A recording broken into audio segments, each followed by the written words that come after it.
Hi everyone and welcome to my channel DIY with Nsi. In today's video I'll be showing you how to make a basic jacket. So the first thing I do is to draw a horizontal baseline. From the starting line, go over and make your shoulder measurement. This is 15 divided by 2 plus half an inch for sewing allowance. From this shoulder, go down by 1 inch and this becomes the shoulder slope. From the shoulder slope, go down by 8 inches and that becomes the chest line. So I'm going to go ahead and draw out my chest line as well as my full length. So in this video I'll be making use of a 23-inch length. This is because I'm not making a crop top.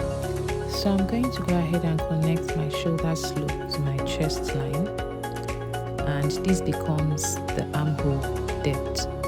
For my neckline, I'll be going in by 4 inches and coming down by same 4 inch. Now this is for my front neckline. For the back neckline, I'm going down by 1.5 inch. So the reason I'm doing this is because I'll be drafting out both my front and my back pattern on this same pattern paper. But when cutting it out, I'll be cutting out the back pattern first. So I connected my shoulder slope to my neckline and then marked the midpoints for my armhole and came in by half of an inch. On my chest line, I take the chest measurements, added 1 inch for ease and 1 inch for sewing allowance. On the waistline, I took my waist measurements, 1 inch for ease and 1 inch for sewing allowance. But over here, I made a mistake and took 1.5 inches instead of 1 inch, so I'm correcting that now.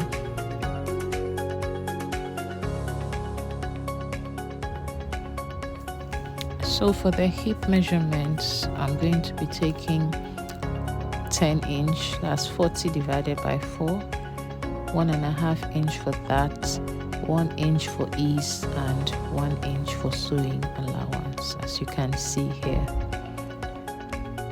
Next thing is to mark our dart points.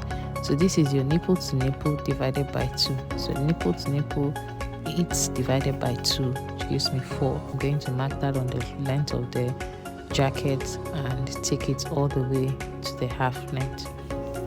So for the darts, I'm using 1.5 inch. So I'll be dividing 1.5 inch into 2.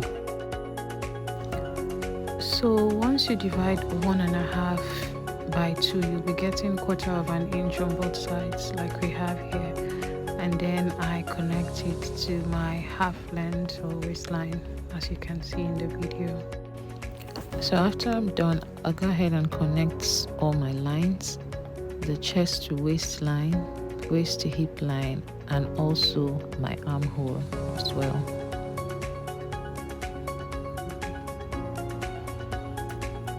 After doing this, for my shoulder, I went up by half of an inch. Now this is going to serve as an allowance for joining the shoulders together so it doesn't tamper with the length of our jacket. Once I'm done, I go over and cut out my pattern paper so I can use it to cut out the main fabric as well as the lining that I'll be using to turn the fabric over. So note that when cutting it, you'll be cutting only the back neckline. You do not tamper with the front neckline. It is after you're done cutting your back pattern on both your lining as well as the main fabric before you can now go ahead to cut out the front neckline and then use it to cut the front pattern on your fabric as well as the lining. So I'm done and this is it. I've gone ahead to cut out my front pattern and also the back pattern. So for the front piece, I went ahead to open the center front, as you can see over here.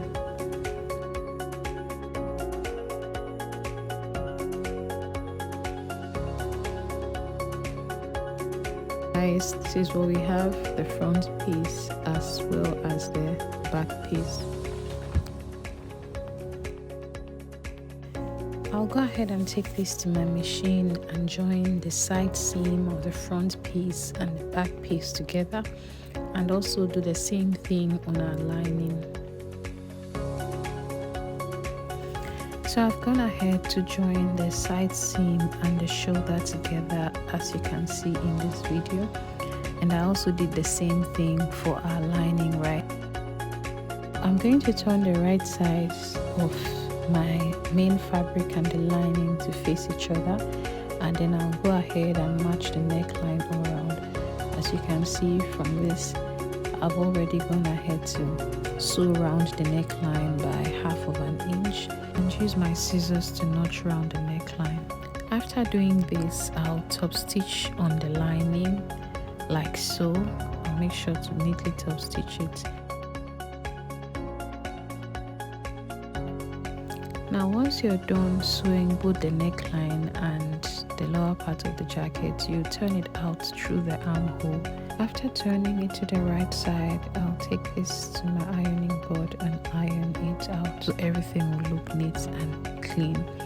Then I've also gone ahead to cut out my sleeve. I did this off camera. So this is what my sleeve looks like after turning it over to the right side. You notice I'm not using the black lining for my sleeve, instead I'm using the same fabric for the sleeve. This is because I want it to be that when I fold the edge of my sleeve, I could get a different pattern on it like I have here, and then if I decide to not fold it, I will still be able to use the same material. So it's like having two different styles in one sleeve. So after I'm done with this, I'll attach it to my jacket. This is a very simple tutorial on how to make this jacket. I hope you find this video very useful, and if you do, don't forget to give this video a thumbs up. I'll see you in my next video. Bye.